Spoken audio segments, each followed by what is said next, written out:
नाज़रीन, आज के व्लॉग में हम बात करेंगे कि इमरान खान के साथ जो सलूक किया जा रहा है, अदालतों ने जो सलूक किया है और जिस तरीके से उन्हें जेल में रखा जा रहा है। हालांकि जितने भी जूरिस्ट हैं सुप्रीम कोर्ट में, तो इवन हाई कोर्ट के जो चीफ जस्टिस हैं आमिर साहब, वो भी ये कह रहे हैं कि उनके साथ ज्यादती हुई है। इसके बावजूद जो है उन्हें जमानत नहीं मिल रही। ये कोई महज एक आइसोलेटेड सा इवेंट नहीं है कि इमरान खान को जमानत नहीं मिल रही है और कोई प्रोसीजरल इश्यूज हैं और कुछ प्रॉब्लम्स की वजह से हो रहा है, वकला पेश नहीं हो रहे हैं। इलेक्शन कमीशन का वकील साहब जो हैं वो बीमार हो गए, अमजद परवेज साहब। ऐसी बहुत सारी जो हैं बातें करके मुख्तलिफ हिले बहानों से इमरान खान के जो केस है, मुकदमा है, उसको उलझाया जा रहा है। लेकिन अगर आप देखेंगे तो इस सारे प्रोसेस के नतीजे में इसको थोड़ा लार्जर कैनवस में आप वसी करके आप जरा इसको देखें तो आपको पता चलेगा कि इससे मुक़्तदर जो कुव्वतें हैं पाकिस्तान के, जो ताकतवर हल्के हैं, वो कुछ पैगामात देना चाहते हैं। और ये पैगामात जो हैं उन्होंने दिए हैं, ना सिर्फ ये कि सियासतदानों को दिए हैं, बल्कि पाकिस्तान के माशरे को, सोसाइटी को, और फ्यूचर में भी जो लोग सियासत करना चाहते हैं या सियासी मैदान में कदम रखना चाहते हैं, या जो हमारी डायनेस्टिक पॉलिटिकल पार्टीज हैं, जैसे नून लीग की नो पार्टी है, फजल रहमान साहब की पार्टी है, इसी तरह पीपल्स पार्टी है, उन पार्टियों के लिए भी इसमें कुछ सबक पोशीदा हैं जो उन्हें बड़े वाज़ेह तरीके से उन्हें दिए गए हैं। सबसे पहला सबक जो है मैंने नोट किए हैं, पहला सबक जो है वो ये है कि कोई भी सियासी लीडर, उसे अमेरिका के जो स्ट्रेटेजिक मफादात होते हैं उनके खिलाफ जाने की इजाजत नहीं दी जा सकती। इसकी मिसाल मैं आपको इस तरह से दूंगा कि जुल्फकार अली भुट्टो ने अमरीकी ख्वाहिश के बगैर जाकर पाकिस्तान को एक न्यूक्लियर पावर बनाने की कोशिश की, तो उस वक्त फिर अंकल साहब ने उन्हें बहुत डायरेक्ट, अमेरिका के वजीर खारजा ने उन्हें इस्लामाबाद में आके ये कहा था कि आप आग से खेल रहे हैं और इसका अंजाम बुरा होगा। लेकिन इसके बावजूद जो है जुल्फकार अली भुट्टो जो है वो एक कौम परस्त लीडर थे, वो पाकिस्तान से मोहब्बत करते थे और पाकिस्तान को दुनिया में बहुत उसको ऊंचा मकाम दिलवाना चाहते थे। और वो चाहते थे कि उसके साथ कभी इंडिया दोबारा 1971 वाला सलूक ना कर सके। तो उन्होंने अमेरिका की इस धमकी को कोई अहमियत नहीं दी। तो इमरान खान ने इसी तरह इमरान खान ने जुल्फकार अली भुट्टो ही की तरह जो है दो बहुत मेजर गलतियां की जिनकी सजा उन्हें दी जा रही है। और वो सजा ये है कि वो रूस चले गए और फिर जब वो रूस पहुंचे तो मास्को में उन्हें कहा गया कि जी आप जो है सदर पुतिन से मुलाकात करने के बजाय वापस चले जाएं, क्योंकि रूस ने जो है वो यूक्रेन पे हमला कर दिया है। लेकिन इमरान खान ने ऐसा करने से इनकार कर दिया। दूसरा ये कि अमेरिकी चाहते थे कि पाकिस्तान में ड्रोन के अड्डे हों, तो उन्होंने एब्सोल्युटली नॉट कह के इसको, उनकी कंसिस्टेंट पॉलिसी थी, वो इस चीज के हमेशा से खिलाफ रहे थे। जो अपोजिशन में भी थे, मुशर्रफ के दौर में भी उन्होंने इसके ऊपर बहुत कैंपेन की थी कि जी पाकिस्तान में ड्रोन के हमले नहीं होने चाहिए।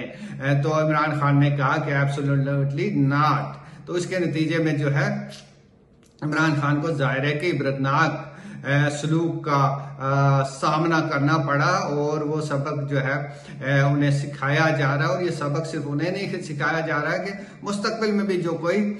लीडर ऐसा करने की जुर्रत करेगा तो उसका भी अंजाम जो है वो भुट्टो और इमरान खान से मुख्तलिफ नहीं होगा। और दूसरा सबक ये है कि पाकिस्तान में किसी पॉपुलर लीडर की कोई गुंजाइश नहीं है। कोई ऐसा लीडर जिसके साथ अवाम के दिल धड़कते हों, जिसको लोग जो है एक देवता समझते हों, मसीहा समझते हों, या जिसके पीछे जो है आपने देखा होगा किस तरीके से इमरान खान ने कोई कौमी असम्बली के जब पता नहीं 10 या 12 सीटों के इलेक्शन हुए तो 8 सीटों पे उन्होंने खुद इलेक्शन लड़ा और 8 की 8 नशस्तें जीत ली। इसी तरह सूबाई असम्बली के इलेक्शन में भारी तादाद में पीपल्स पार्टी और नून लीग के और फजल रहमान साहब को मुश्तरका तौर पे के हतात को जो है शिकस्त दे के जो है सूबाई असम्बली की जो 30 नशस्तें जीत ली थी बाई इलेक्शन में। तो मेरा पॉइंट ये है कि ऐसे लीडर को कोई पसंद नहीं किया जाता। हमारे जो दोस्त अरब ममालिक हैं वो भी नहीं चाहते कि पाकिस्तान में कोई पॉपुलर लीडरशिप हो। जब पॉपुलर लीडरशिप होती है तो अवामी उम्मतों के मुताबिक फैसले करती है। इसी तरह अमेरिका को भी पाकिस्तान में कोई पॉपुलर लीडर पसंद नहीं। उनको पता है कि एक इदारे के साथ उनको डील करना होता है, एक बंदे के साथ या दो बंदों के साथ उनको डील करना होता है, और उसके बाद जो है उनकी सारे मामला जो है जो भी वो फैसले करते हैं वो इम्प्लीमेंट हो जाते हैं। ये पार्लियामेंट का झंझट, ये कमेटियों का झंझट, ये सियासी जमातों की मशावरतें और उनके फैसले और अवामी उमंगों का ये जो है इस तरह के मामलात में उलझनों में कोई भी ना अमरीकी पढ़ना चाहते हैं, जो हमारी मुख्तदर कुव्वतें पढ़ना चाहती हैं, ना हमारे दोस्त अरब ममालिक पढ़ना चाहते हैं। क्योंकि पाकिस्तान जमहूरी मुल्क के तौर पे अगर उभरता है या पॉपुलर लीडरशिप आती है तो इसके असरात जो है सारी मुस्लिम दुनिया पर पड़ते हैं। और जाहिर है कि मुस्लिम दुनिया के जो कट्टा दत्ता है उनमें तो जमहूरियत और या जमहूरियत का नाम लेवा भी कोई नहीं है। तीसरा नुक्ता मैं जो हाईलाइट करना चाहता हूं वो ये है कि एक बात दूसरी बार साबित हुई है, बल्कि तीसरी बार ये साबित हुई कि पाकिस्तान की जो अदालतें हैं वो सिर्फ मुक़्तदर कुव्वतों के इशारे पे नाचती हैं, वो इंसाफ फराम नहीं करती हैं। आपने देखा होगा कि किस तरीके से जुल्फ़िकार अली भुट्टो को एक मुतनाज़ा से मुकदमे में कि उन्होंने जी अहमद रजा कसूरी साहब को जो है उनके कत्ल के लिए जो है उन्होंने किसी को कॉन्सेंट दी थी या किसी को हुक्म दिया था, और फिर एक दूसरी और तीसरे और चौथे बंदे ने जाके कहीं कत्ल किया, तो उस कत्ल के जो ऐसे ही पॉलिटिकली मोटिवेटेड और फैब्रिकेटेड मुकदमे में जुल्फ़िकार अली भुट्टो को फांसी पे फंदे पे लटका दिया गया।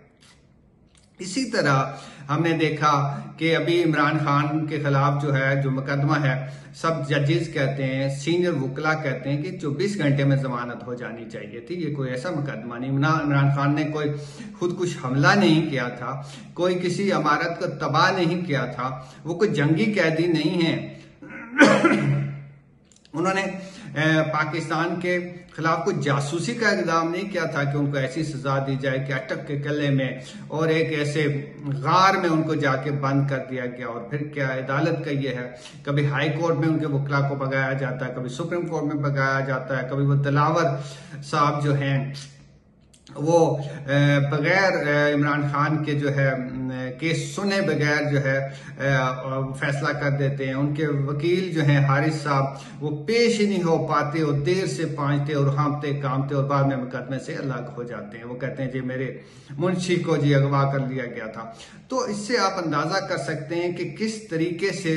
पाकिस्तान के जो है अदालती निज़ाम जो है वो एक शिकंजे में है, वो कोई आज़ाद नहीं है, वो कोई शफाफ नहीं है, वो इस काबिल ही नहीं है कि वो कोई आज़ादी के साथ जो है कोई फैसला कर सके। ये सिर्फ अवामी दबाव है,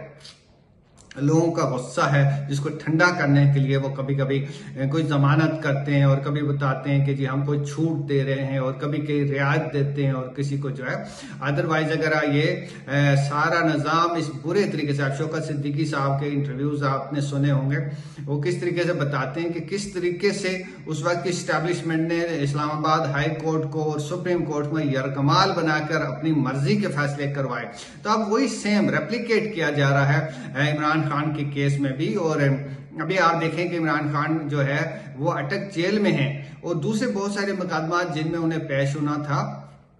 अदालतें ये जानने के बावजूद कि वो जेल में हैं, उनकी जमानतें धड़ाधड़ कैंसिल किए जा रही हैं। और जाहिर है कि ये बिला वजह नहीं है, कोई तो है जो इसके पीछे है, जो उनको ये बात समझा रहा है कि आपने ऐसा करना है।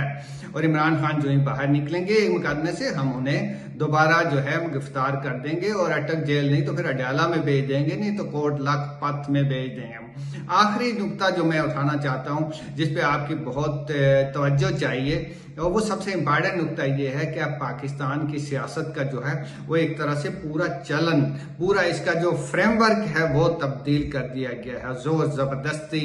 एक नया फ्रेमवर्क बना दिया गया, और वो फ्रेमवर्क है शहबाज शरीफ का फ्रेमवर्क, वो फ्रेमवर्क है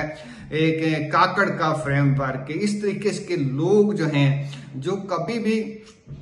अवामी उमंगों और ख्वाहिशात के मुताबिक सियासत नहीं कर सकते, बल्कि वो ऐसा लगता है कि कंपनी के कोई 20 ग्रेड के मुलाजिम, इस तरह के लोगों को सियासत में आगे लाया जाएगा और उनकी ही सब बंदी की जा रही है। ऐसे लोग जो इंसानी हुकूक की बात करें, माशरे को खोलने की बात करें, लोगों की एम्पावरमेंट की बात करें, निचले तबके को ऊपर उठाने की बात करें, महंगाई के से आवाम को बचाने, माशी तरक्की की बात करें, उनको जो है उनके लिए पाकिस्तान में कोई स्पेस नहीं है। सिर्फ उन लोगों के लिए स्पेस जो है, उन सियासी लोगों के लिए स्पेस क्रिएट की गई है और क्रिएट की जाती रहेगी, जो सिर्फ जो है एक ताबेदारी के साथ, जैसे नजम सैदी साहब ने कहा था कि शहबाज शरीफ की ताबेदारी का ये आलम है कि उसको कहा जाता है कि आप एक चपरासी बदलना है तो वो कहते हैं एक नहीं जनाब 2 बदलें। तो ऐसे जो है लोगों को सियासत में आगे लेके लाया जा रहा है, उनकी सरपरस्ती की जा रही है, रियासती ताकत से वसाइल के साथ उनको इंजेक्शन ऑक्सीजन फराहम की जाती है ताकि पाकिस्तानी अवाम उन्हें कबूल करें और लोग जो है लोगों के अंदर उनकी एक तरह से क्रेडिबिलिटी और साख बने। लेकिन जिस तरीके से मैंने देखा कि ये काकड़ साहब की हुकूमत को, जिसे इसको पहले ही दिन लोगों ने रिजेक्ट कर दिया, इसी तरह मुझे उम्मीद है कि आगे भी जो है लोग जो है इस तरह के पपेट किस्म की हुकूमतों को, जैसे शहबाज शरीफ की हुकूमत थी, उनको किसी सूरत कबूल नहीं करेंगे, क्योंकि लोगों का एहसास हो चुका है कि पीडीएम की हुकूमत और उनको उनके सरपरस्तों की हुकूमत ने पिछले 16 महीने में सवाए अवाम की चीखें निकालने के, गरीबों को जो है तबाह और बर्बाद करने के और लोगों को खुदकुशियों पर मजबूर करने के अलावा कुछ नहीं किया। आपने देखा होगा कि पिछले चंद दिनों में 2 लोगों ने बिजली के बिलों की वजह से खुदकुशी की है और जिन्होंने खुदकुशी नहीं की वो भी आप समझ लें कि खुदकुशी के ही स्टेज के ऊपर पहुंचे हुए हैं। तो इससे आप अंदाजा कर सकते हैं कि किस किस्म की जो है सियासत और किस रंग ढंग के साथ ये सियासत की जा रही है। इमरान खान अगर जेल में है तो उन्होंने जेल में रह के भी ये बात साबित कर दी है कि वो एक मुल्क के मकबूल और पॉपुलर लीडर हैं और उनके मुखालिफिन के साथ